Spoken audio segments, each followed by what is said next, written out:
యోహాను సువార్త 19:25 నుంచి చూసుకుంటే మనకి క్లారిటీ వస్తుంది.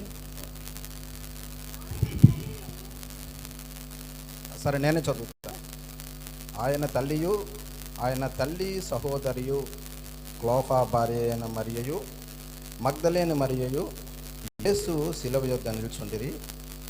యేసు తన తల్లియు తాను ప్రేమించిన శిష్యుడును దగ్గర నిల్చుండుట చూచి, అమ్మా, ఇదిగో నీ కుమారుడు అని తన తల్లితోనూ, తరువాత శిష్యును చూచి, ఇదిగో నీ తల్లి అని చెప్పాను. ఆ గడియ నుండి ఆ శిష్యుడు ఆమెను తన ఇంట చేర్చుకున్నాడు. చిన్న ప్రేయర్ చేసుకుందాం. అందరికీ వందనాలు, అలాగే గుడ్ ఫ్రైడే శుభాకాంక్షలు.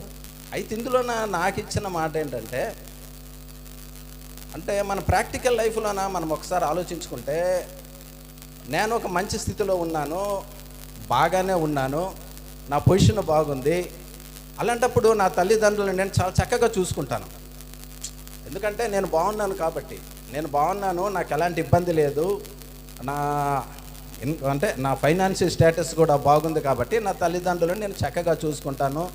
వాళ్ళకి మంచి ఫుడ్ పెడతాను, మంచి బట్టలు తీస్తాను, దగ్గరుండి చూసుకుంటాను, అనారోగ్యం వస్తే హాస్పిటల్ తీసుకెళ్తాను. ఓకే, అసలు నా పరిస్థితే బాగోలేనప్పుడు, నేనే సరిగ్గా లేను, నా పరిస్థితే బాగోలేదు, నాకే అనారోగ్యము, నాకే ఫైనాన్షియల్ ప్రాబ్లము, నాకే ట్రబుల్స్, ఎన్ని ఇబ్బందులు, ఎన్ని పరిస్థితులు బాగలేనప్పుడు నా పేరెంట్స్ తల్లి కానీ తండ్రి కానీ ఎవరైనా అవ్వచ్చు, అలాంటప్పుడు ఏ విధంగా స్పందిస్తాము అనేది మన ప్రభువును రక్షకుడైన యేసుక్రీస్తు ఇక్కడ చూపించాడు.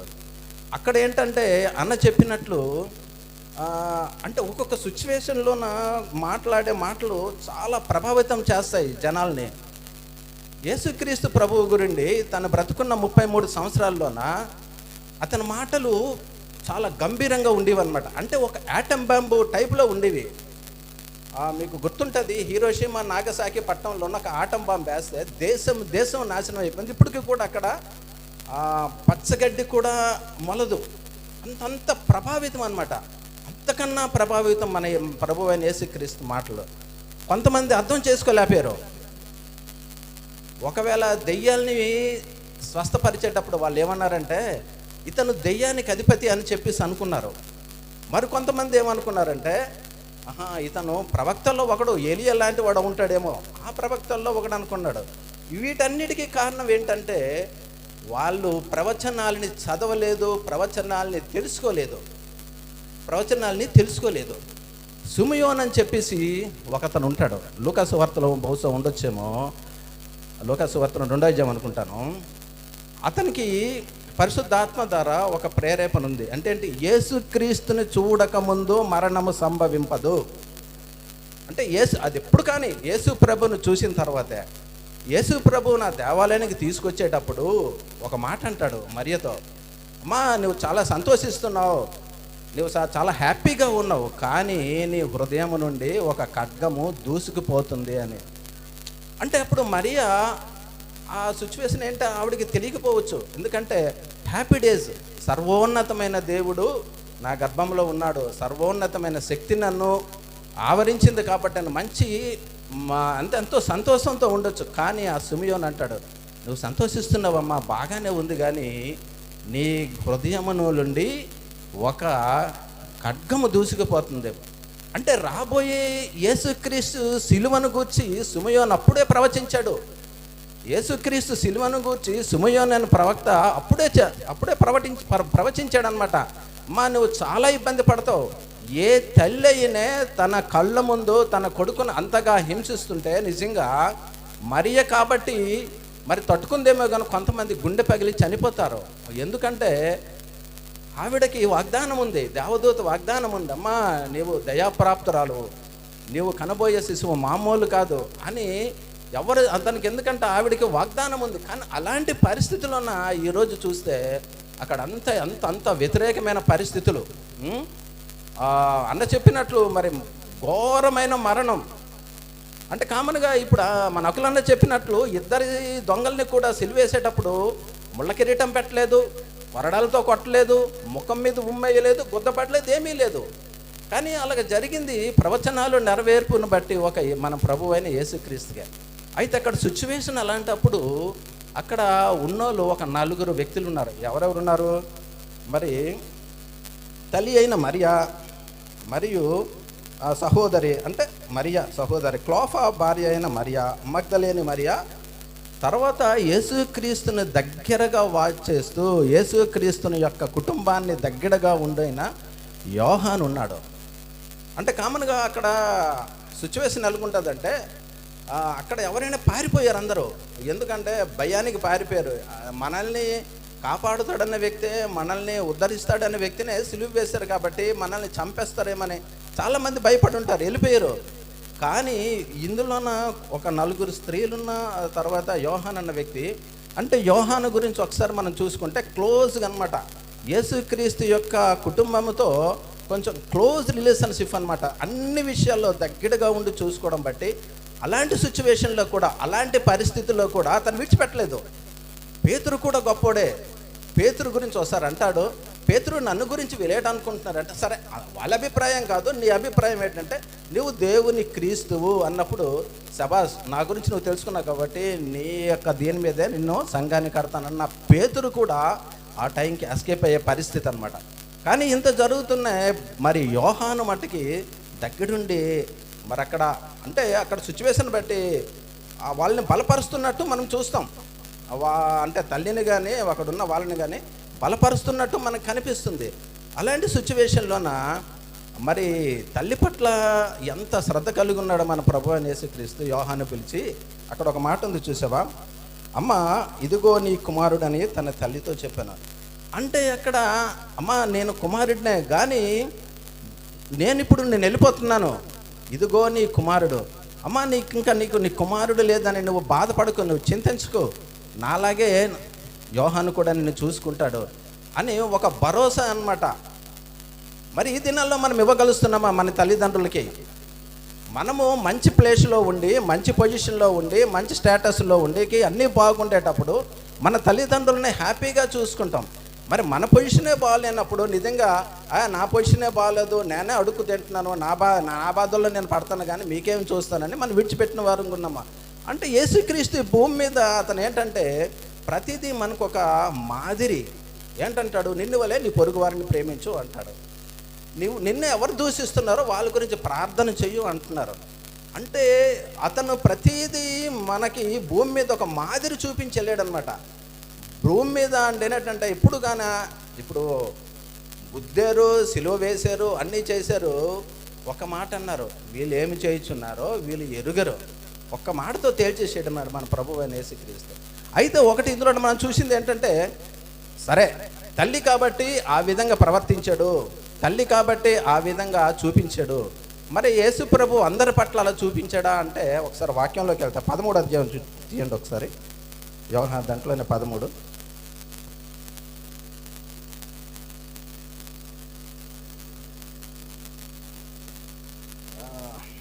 ఒకసారి చదువుతాను చూడండి, 13 మొదటి నుండి.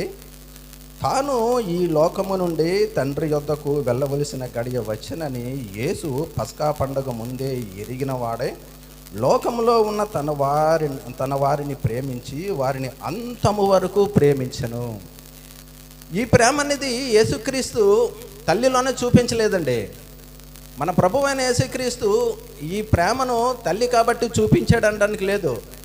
మరి అతనికి ముందే తెలుసు, పస్కా పండగకు ముందే తెలుసు, నన్ను సిలువ వేస్తారు, నన్ను చంపేస్తారని అంటూ ఏమనుకుంటున్నాడంటే, ఏమని ప్రార్థిస్తున్నాడంటే, వారిని అంతము వరకు ప్రేమించెను.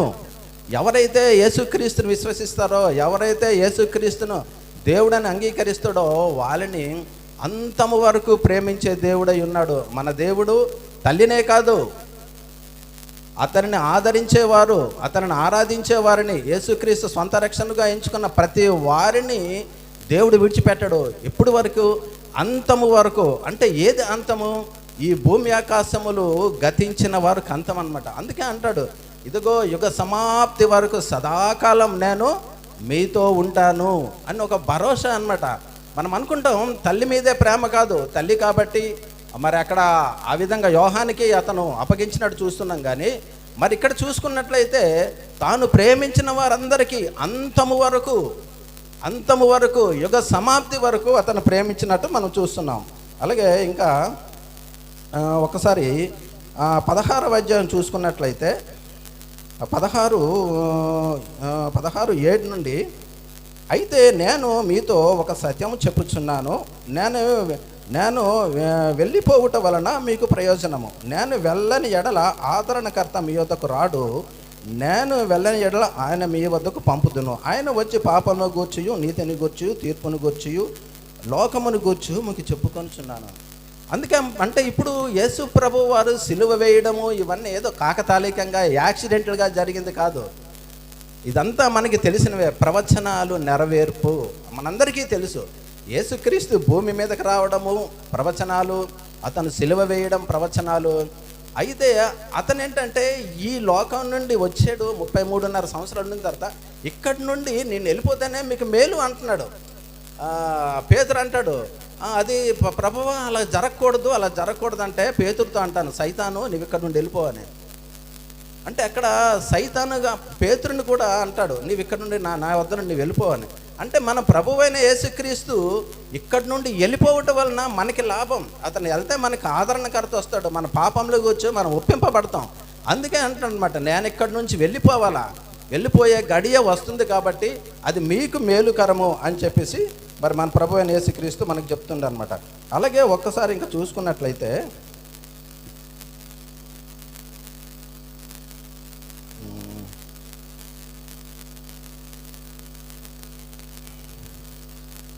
ఒకసారి 13వ అధ్యాయము ఒకసారి నేనే చదువుతాను.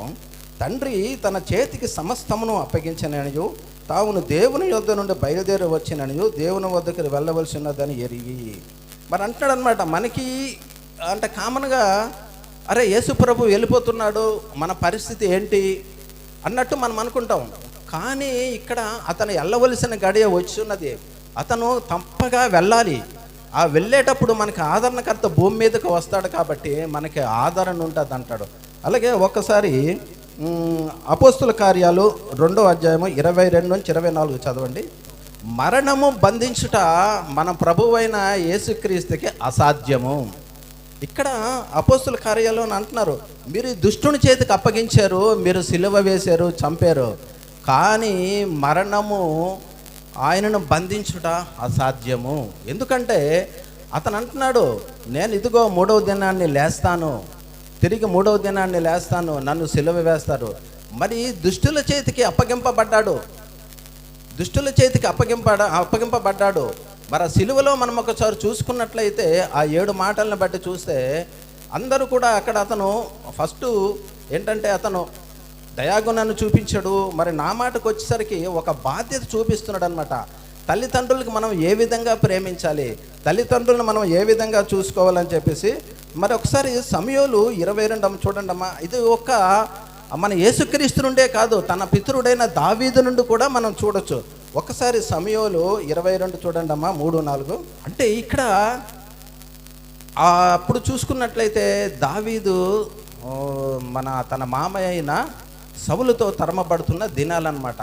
ఆ పరిస్థితుల్లోన దావీదు కూడా కొండల్లోనూ, గృహాల్లోనూ, అరణ్యంలోనూ దాగుండే టైంలోన దావీదుని అభిమానించిన కొంతమంది వ్యక్తులు వాళ్ళతో కలిసి వాళ్ళ యొక్క తల్లిదండ్రులు కూడా దావీదు దగ్గరికి వెళ్ళేటప్పుడు దావీదు వాళ్ళ గురించి ఆలోచించాడు. అరే నా పరిస్థితే బాగలేదు, నేను కొండల్లోనూ లోయల్లోనూ తిరుగుతున్నాను, కానీ నా యొక్క తల్లిదండ్రులు ఇలాంటి బాధ పడకూడదు, నాతో ఈ టైంలోని వీళ్ళు తిరగలేరు కాబట్టి మోయాబు దేశానికి వెళ్ళి ఆ రాజుకు అప్పగిస్తున్నాడు. కొద్ది రోజులు నా తల్లిదండ్రులని మీరు చూసుకోండి, కొద్ది రోజులు తల్లిదండ్రుల మీద ఉంచుతానని. ఇది మన దావీదు టైం నుంచి వచ్చిందనమాట. మరి ఒకసారి ఇక్కడ మనం క్లారిటీగా చూసుకున్నట్లయితే మన పరిస్థితుల్లోన అంటే మనం కష్టాల్లో ఉన్నప్పటికీ, మనం బాధల్లో ఉన్నప్పటికీ మన పేరెంట్స్ని, మన తల్లిదండ్రులని ఏ విధంగా మన బాధ్యతతో చూస్తున్నామో మరి ప్రభువైన యేసుక్రీస్తు వారు ఆ టైంలో కూడా సిలువ వేయబడిన టైంలో కూడా మరి కొద్ది క్షణాల్లో మరణిస్తాడని టైంలో కూడా తన తల్లి పట్ల ఎంతో బాధ్యత కలిగి ఉన్నాడు. దగ్గరున్న యోహానికి మరి అప్పగిస్తున్నాడు, అమ్మా ఇదిగో నీ కుమారుడని. యోహాన్ చాలా చక్కగా తన తల్లిని మరి దగ్గరికి తీసుకున్నట్లు చూస్తున్నాము. మరి ప్రతిదీ మనకేంటంటే బైబిల్లో ఉన్న ప్రతి వాగ్దానము, ప్రతి వచనం కూడా ప్రేమతో కూడుకున్నదే. మన తల్లిదండ్రులను సన్మానించమని, తల్లిని గణపరచమని, తండ్రిని గణపరచమని, మరి ఈ విధంగా ఎన్నో వాక్యాలు ఉన్నాయి. మనం ఏంటంటే మన దైనందిన జీవితం మనం ఎంతవరకు ఆ విధంగా మరి మనం వాక్యాలను చదువుతున్నాం, మరి ఆ విధంగా ప్రవర్తిస్తున్నామని ఒకసారి చూసుకోవాలి. వినికిడిలో ఏ మాట మరి ఫలించి అభివృద్ధి పొందును గాక. ఆమేన్.